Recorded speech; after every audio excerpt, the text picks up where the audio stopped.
The Morgan Report with David Morgan. David Morgan with you with the weekly perspective for the end of the year, 29th of December 2017. Well, let me just get started here real quick. What I have to talk about here is warehouse stocks. And this is silver that I'm looking at first. And so the combined total, this is physical, is round numbers, 243 million ounces of fine silver. But there is a breakdown to get to that number, and the number I'm pointing to now is the eligible category, which means that is held by long-term investors for the most part. It is not available to the market. The way it becomes available to the market is that the eligible holder has to sign the receipt and put it into the registered category, and then it can be transferred. So this is basically held in the COMEX various banks. We could call them warehouses, but they're basically banks for people that are holding this silver as an investment. The registered category, by the way, that number is 198 million ounces. So that leaves the registered category, which is what I call the dealer inventory, and that's what it is. And that's only 44 million, or we can round it up to 45 million ounces, which is a very small fraction of the 243 million ounces that is total in the banks being held. Most of it's being held for people that are just holding it, they're not selling it. And so let's move on to gold. When we talk about gold, it gets to be even more interesting from my perspective, because the total in gold in the warehouses, or the banks really, on the exchange is 9 million ounces. And the amount in the eligible or long-term investors, again, cannot be sold unless the owner decides to sign a receipt and send it into the registered category, is 8.5 million ounces. And the amount of registered gold that the dealers have is a pathetic 641,209.35 ounces of gold. So the old idea that's been asked of me and many others over years and years, and it doesn't come up that often anymore, is why doesn't somebody come in and just buy up that pitifully small amount of gold and take care of business?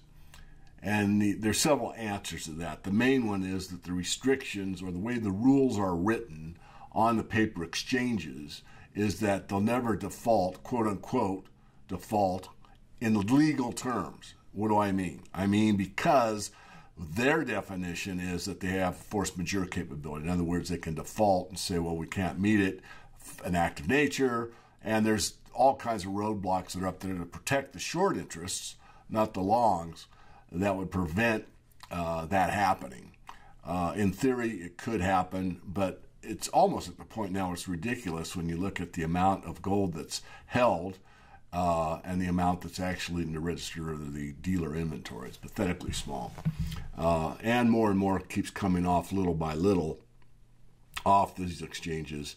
Usually what happens in the last couple of years really is, instead of going to the ETF or somebody's basement, they basically shift categories, moving out of the registered category here and into the eligible category. But regardless of what the situation is, the truth of the matter is very simple. There's very little physical gold and silver held by the dealers on the COMEX exchange.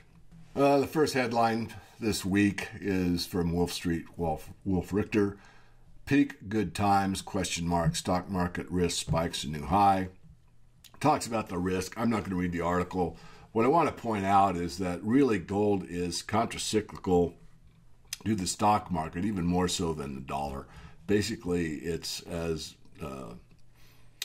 Martin Armstrong talks about, it's a vote against government currencies, and it's really a vote against the economy at large. It's a hedge. It's the barometer of how things are really going.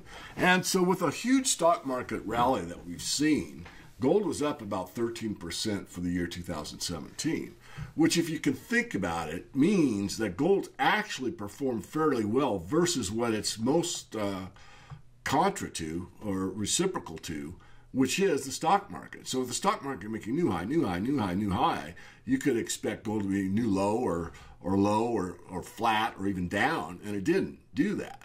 So actually the underlying strength in gold, and I'm not trying to talk my book here, I'm sure many will accuse me of that, but the facts are gold is up 13% for the year in a runaway to the upside stock market. So something to consider that gold is actually performing quite well under the current conditions.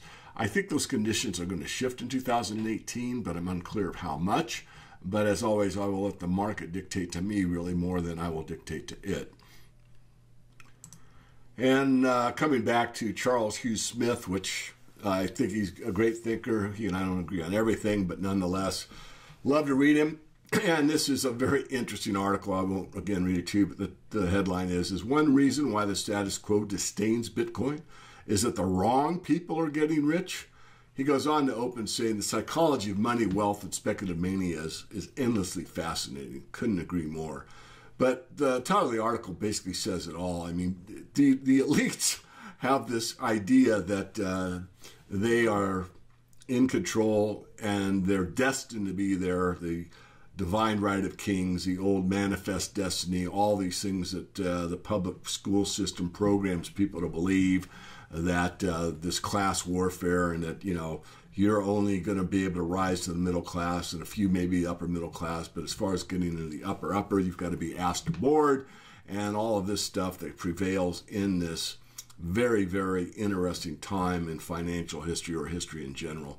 So I suggest you read the article, but it makes me laugh in a way because certainly there are some people out there that have certainly become Bitcoin millionaires, and some of the powers that be, or the old money, you might say, or the new Silicon Valley money, are jealous of the fact that basically anyone that was smart enough to get in, and I'm not a Bitcoin advocate, but I'm a free market advocate, that got in like 2009 or whatever, or 2010, and put in a fairly good amount and rode most of it all the way up, certainly has done well in paper terms. So I'll leave it at that. That's about all I have to say about the cryptocurrencies this week.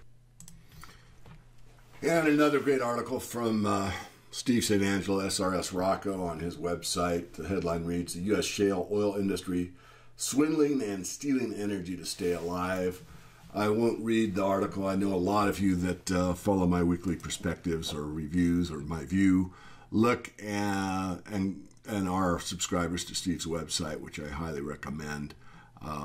Basically, the amount of energy availability in the United States on an economic basis is not nearly as robust as the mainstream news pretends that exists. If you really look at the numbers, as Steve does over and over again, it's readily apparent that there are big problems going forward. And with that, I will talk a little bit about the Morgan Report.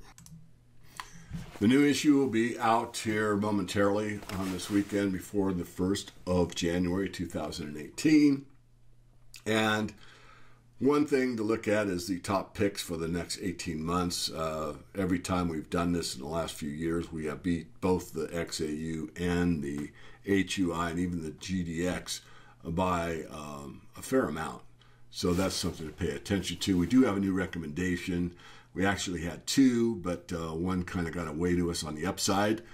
So coming back to oil, I just mentioned, I am looking at oil as having a potential up move this year in 2018, because of the current situation in the Middle East that continues to deteriorate. And with all this happened with the shakeout of shakes, I might put it in that term.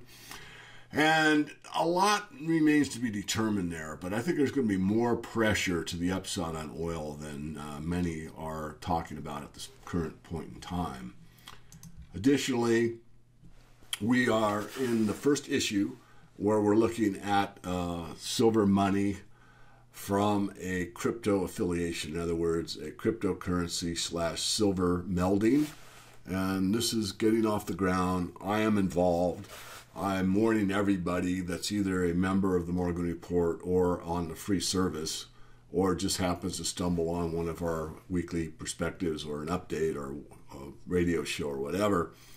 Buyer beware. I mean, I am willing to risk some money and see if this thing works. I think it will. I wouldn't have been involved, but nonetheless, I don't want anyone to get hurt. And it's commodity based. It's commodity tied. It's tied to silver, so it's not going to take off based on who's behind it or who likes it or what the name of it is or where the jurisdiction is or any of that stuff. So but it is a very unique thing. I'm not going to tell you much more about it. People that are members of the Morgan Report will have a first look at it. We'll go through everything. We interviewed the founders.